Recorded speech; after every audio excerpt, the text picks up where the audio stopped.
The Westerner, they were human beings. His father really was very proud of the Westerner. He thought that it was a very honest look at what it was like to be on a ranch around the turn of the century, and that's what Sam was trying to do. I began to realize that I was working with a director that was important in the development of Westerns is John Ford. Of the 14 pictures, Sam did at least 3 classics. I've said too many times, when I'm a good whore, I go run kicks. Maybe I'm not such a good whore because I don't get paid.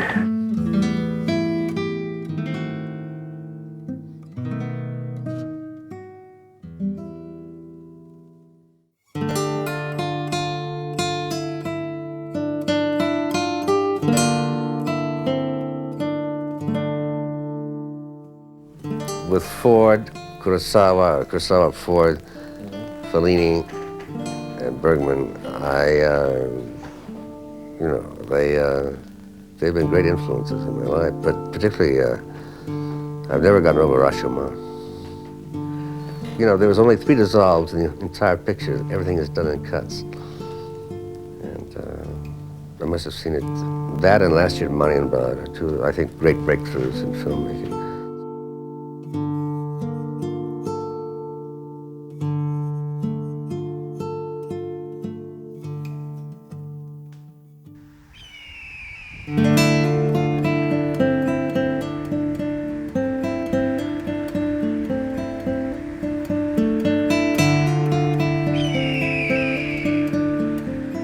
We were mountain people, we were country people. Father's family, they had a sawmill up on Peckinpah Mountain, which is now on the maps, and it is Peckinpah Mountain, and it's above Fresno.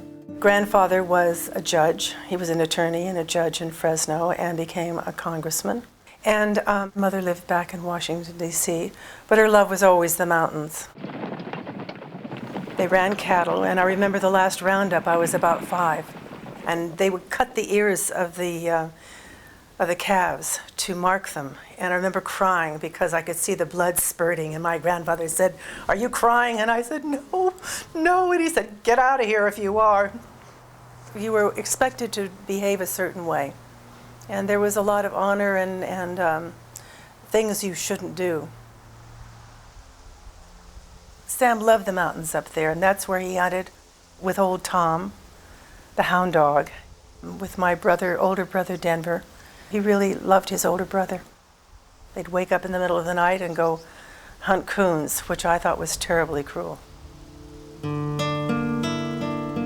There were 2 girls who had been adopted by the Peckinpahs to take care of their children, really, and both were Mono Indians. And Sam used to use that early in his career, saying that he was part Indian, which was just totally a lie. It had nothing to do with reality. Reality was that Sam was from the Frisian Islands. His ancestors from the Frisian Islands. He was of Germanic descent. His mother and father had a lot of problems, I think. I don't think that his mother and father was the world's greatest love story. I think that it was a marriage of convenience, somewhat engineered by her father, and she and Sam had a very stormy relationship, I think, because Sam was her favorite, and I think that Sam bridled under a lot of what his mother expected of him.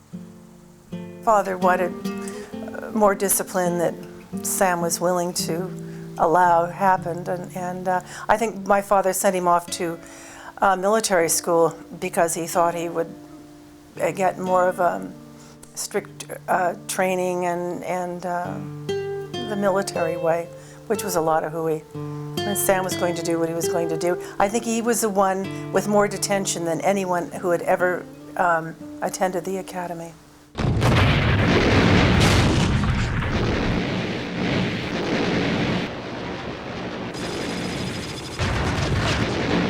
I don't know that Marines was really good for Sam. There's discipline, but there's also, it takes away the ability to reason for yourself, to make your own decisions. So Sam went from the house, from home, to San Rafael, to the Marine Corps. And you don't mature with that type of training. You mature when you experience something.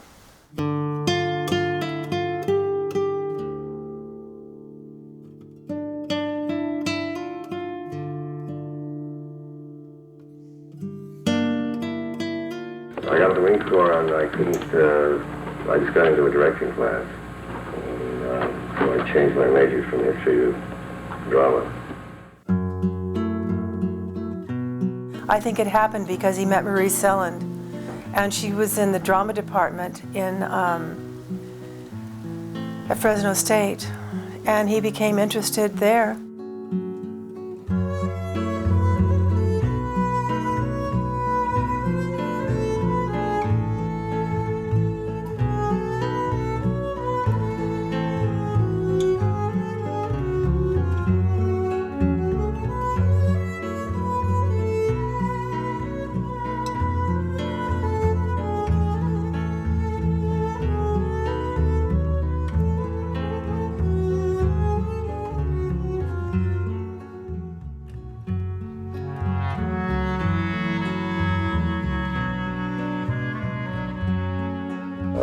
I never was a film student per se. I was a moviegoer. I was a drama student, and I learned and worked at that. And I was a director primarily of stage. So I stock in New Mexico, to KLAC as a stagehand, making short experimental films, to being a dialogue director with Don Siegel, to writing my own scripts for Gunsmoke, and then got a chance to direct with Broken Arrow.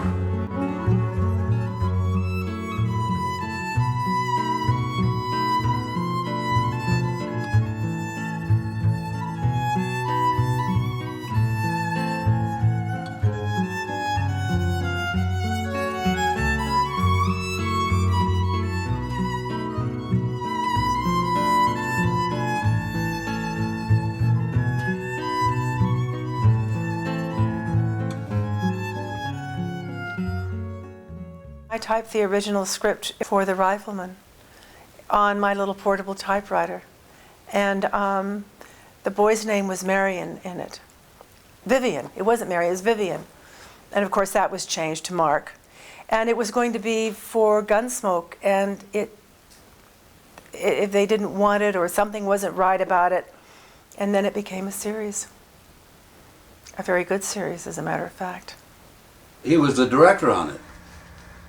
And as a matter of fact, after it was over, he was sitting, I remember, the stairs on the set, and he was sitting there, and he called me over and he says, "I like your work and what you do, you know." And he says, he hadn't even directed a feature or anything. And I said, I want to use you in every film I do. I hope to get some feature movies, you know. And did it, and he did. I began to realize that I was working with a director that was important in the development of westerns, is John Ford.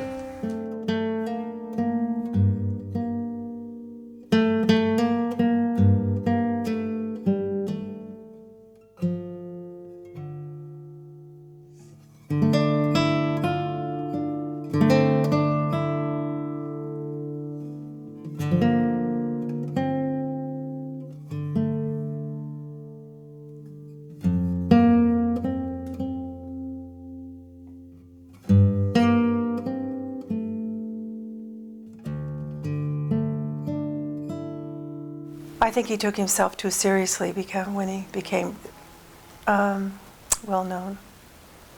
Success is a difficult thing to handle. And with the Ride the High Country was really his great success, first great success, and then of course came the Wild Bunch. From what I hear from talking to the different family members and talking to Denny when he was alive, and there was you can't really blame the family, because his parents and grandparents, they came out of a time of the frontier, you know. And Bob Peckinpah told a story of where his grandfather said to him, you know, "Do you know which way north is?" And he said, "No, I don't." And he backhanded him and knocked him to the floor, you know. But in those days, you know, in the days when you have to cross plains, and in their diaries, they actually had problems with Indians and fights with other trail masters, and it's just like a Western epic, the crossing of the plains by their family. So that the ways of dealing with discipline or teaching were pretty basic. Bam, don't do that.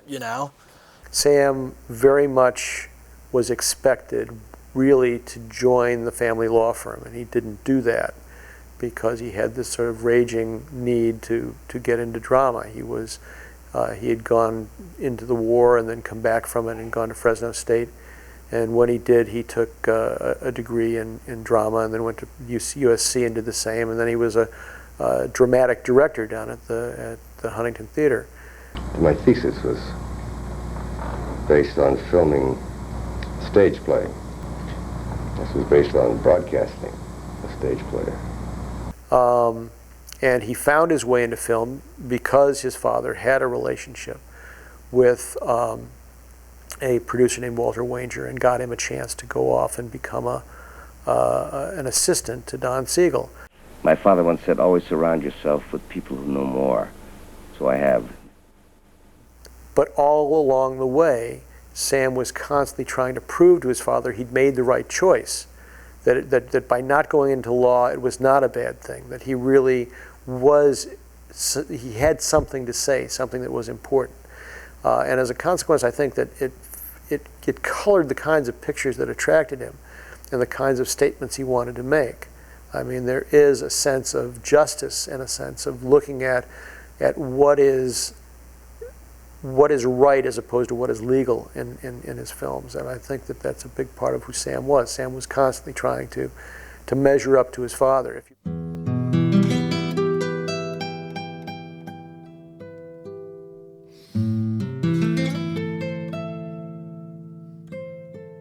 The first episode of the Westerner was called Jeff, which is a powerful little piece of film. For that time, it was extraordinary. So I tried to tell some stories in the Westerner and in the Rifleman and in Gunsmoke, but we snuck some past the censors and standards and practices, and I knew that I wanted to get into film very badly.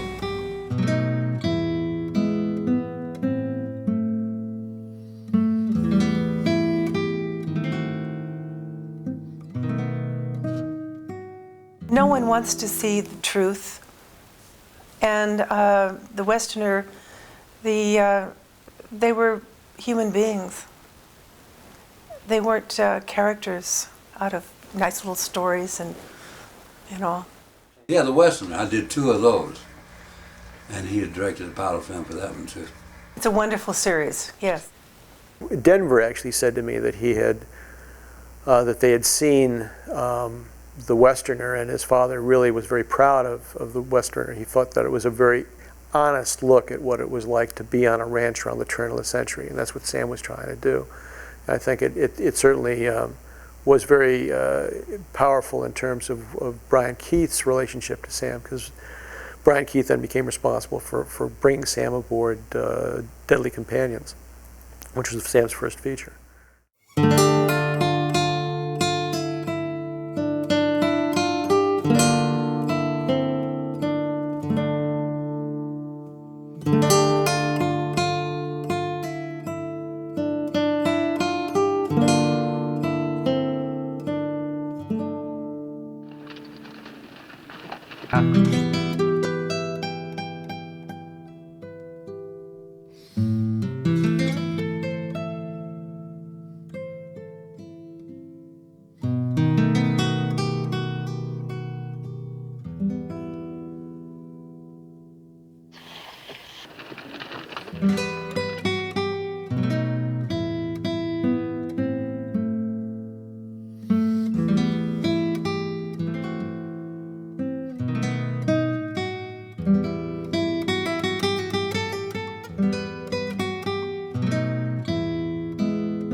Move out, Billy.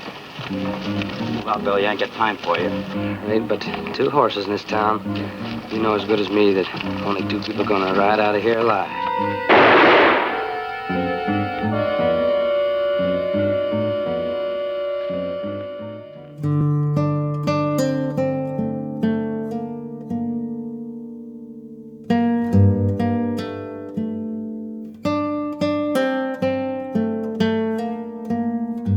Center of life is a woman. You know, I find myself drawn to that center quite often.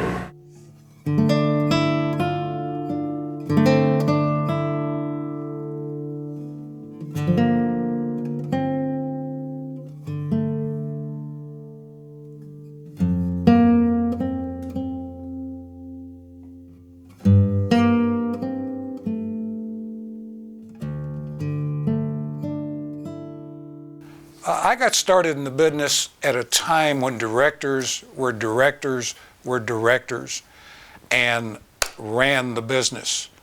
Once they got on the set, before that, Warner Brothers would tell Raoul Walsh what to do, or would tell Will Wellman what to do, but when they got on the set, they were God. Wellman was that way, Walsh was that way, Ford was that way. Huge directors, and they ran it. And let me tell you something, sports fans, the committee made the camel, and that's why we have so much crap today. Not because the people aren't around that have the talent to do it, they do, but the prices have gone, they've just soared. And what was it, we did The Mask of Zorro, different figures, but something between 85 and 91 million dollars to make one motion picture. Well, if I'm going to spend $91 million, folks, I'm going to tell you how I want it spent. But I'm not going to want it spent as a motion picture telling a director what to do. If you're going to make a picture with Peckinpah, then hire Peckinpah and get the hell out of his way. If you don't want someone who is going to run it the way he wants to, good, bad, or indifferent, then go hire somebody else. There are a whole bunch of directors around who'll be tickled to death to listen to everything you've got to say and do exactly what you say. Sam ain't one of them, and he wasn't one of them. He was eclectic, but it was people he trusted. The Peckinpah Stock Company, there were about 10 of us. And my guess is that he used us, not because we were so talented, of course I was, but he hired us because he knew we understood what he was trying to do. We'd show up, we'd help him, we overlooked his foibles, he overlooked ours, and we shot the picture. He ran it. That's the way it should be. And we're getting away from that. Sam was trying to hold to it, and had he been a little more stable, he would have been able to. But his condition overrode his talent, and it got away from him. Too bad, because he could have made, as we pointed out, probably another 10, 12, 14 pictures, and probably 3 or 4 of those would have been classics. So he shot himself in the foot, unlike the rest of us, of course.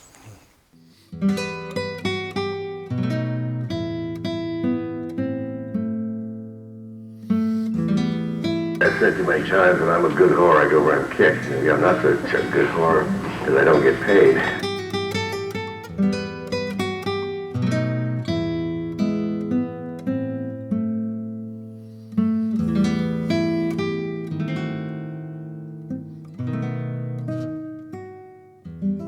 Middle of going through all this stuff, Sam said, come on, he got a phone call. And he turned to me, he said, come on, we got to go have lunch. And I didn't think much of it. I really wasn't all that hungry even, but we went across the Formosa Cafe, and he says, we're going across, he said, there's somebody here I want you to meet. We walked in, and there's Peter O'Toole sitting there, and he and Sam were really good friends, something I never would have thought because they never did a film together, but they really admired each other and had talked about working together a lot, but it never worked out. And we had this really terrific lunch in which they just told stories on each other. Sam, at one point, these girls who were in there were sort of sneaking around in the background, because Peter O'Toole was a very handsome man and was very much a movie star in the real old sense of the word. And he saw them, and he waved them over and gave them they wanted autographs. And Sam watched it, and Sam, you could almost see the envy in Sam's face. Sam they weren't asking Sam for his autograph, but Sam really would have given it to them if they wanted to. Sam very much wanted to be in the forefront of what he was doing. I mean, there's this real signature to his films. There's also a certain amount of this is me. A Sam Peckinpah film to Sam really meant something, and he worked really hard for that. But we had this really wonderful time, and at the end of it all, we sort of went our separate ways. But when Peter O'Toole made a film later on called Stuntman, and he plays a director, he's playing Sam Peckinpah. And even in several interviews, I think he even said that. But watching that film, I can remember seeing that film and going, my God, this is, I mean, literally take after take. Everything he does in that film is patterned after the kinds of things Sam would do. Sam was absolutely ruthless.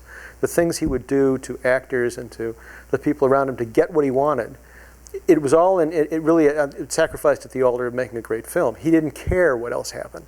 And his whole personal life was a mess because everything that mattered was on film.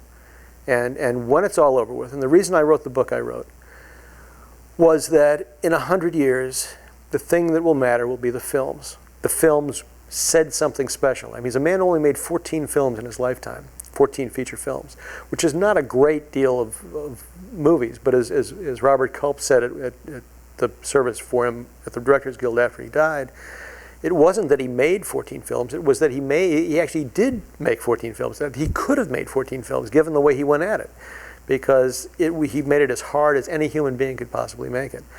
But at the end of the line, when you look at those films, even the ones which I think are not wholly successful, there are things about them that are extraordinary.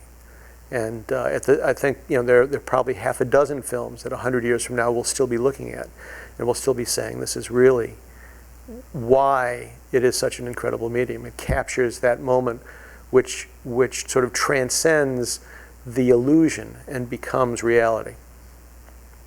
Of the 14 pictures, Sam did at least 3 classics. At least 3. Cross of Iron is close. Straw Dogs is close. Junior Bonner is certainly a classic, although an unsuccessful classic, if you will, but a classic nevertheless. But let's say of the 14 pictures, you're looking at close to 6 of them being classic works of art. So the man had something, sports fans. I can't tell you what it was, but he used it well, but not wisely. Because really, Sam lost the opportunity. If he did 14, he lost the opportunity to do another 12 or 14. And what would he have realized in that period of time? I don't know. The question comes down to basic drama. That is catharsis, empathy, and aesthetic distance. People who react emotionally to a film. The basic thing about drama is conflict. We don't have any Due Machina to pull us up and save us. We're facing Oedipus, and he's got to put out his own eyes. And maybe that's what we're looking to, that we have to open our own eyes or put them out.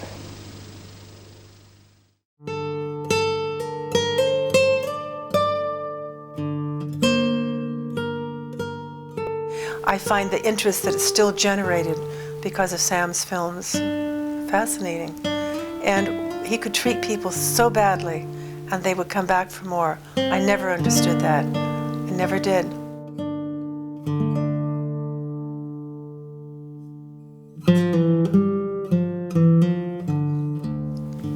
She was the good side of the Peckinpah family. God bless her.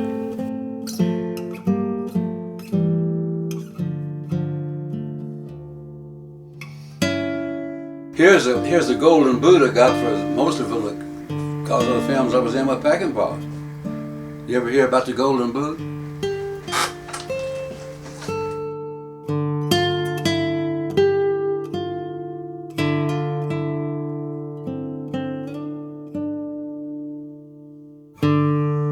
Yeah, that's the golden boot.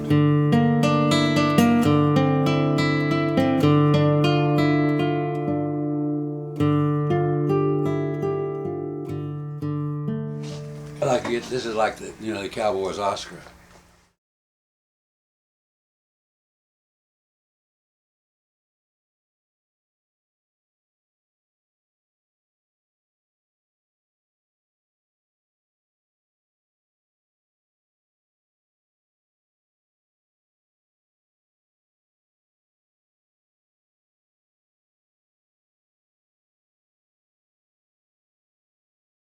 Gruppe 2